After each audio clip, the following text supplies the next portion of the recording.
Amava fin da piccolo il motocross Filippo Morello. La tragedia proprio durante la seconda tappa del campionato regionale del Friuli Venezia Giulia. La procura di Gorizia ha aperto un fascicolo per ora senza indagati. I carabinieri giunti sul posto hanno sequestrato la moto del giovane ed il casco ed hanno sentito i testimoni presenti al momento del gravissimo incidente, mentre il pubblico ministero ha disposto l'autopsia per chiarire le cause della morte. Dolore e incredulità ad Orsago, dove viveva il 23enne assieme alla famiglia.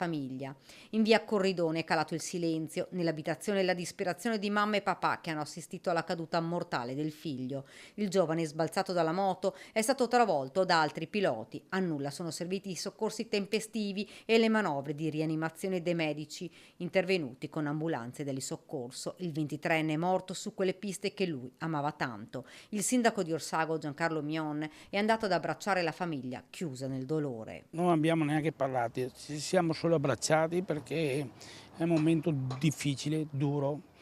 Avevano due figli, una famiglia normalissima, marito e moglie che lavorano, due figli, uno di 20 e uno di 22 anni.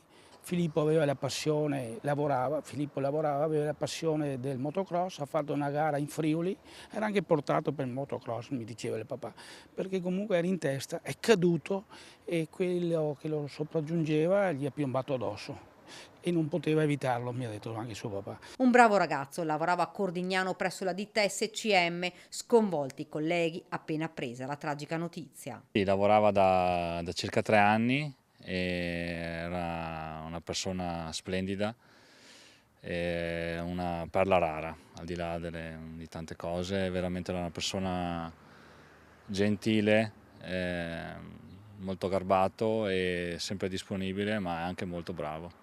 Una famiglia conosciuta in paese dove la notizia è piombata come un macigno. Filippo aveva un fratello più piccolo all'estero per motivi di studio. Un incidente di gara tragico che ha sconvolto l'intero mondo dello sport. Ad Orsago il paese è sotto shock. Una giovane vita spezzata, dice una signora sconvolta. Al bar accanto al municipio non si parla d'altro. Quando succedono queste cose così improvvise a ragazzi così giovani, ovviamente tocca a tutta la comunità. Filippo in sella alla moto, in questa foto, tutta la sua passione per questo sport ed il sorriso che lui sapeva regalare a tutti.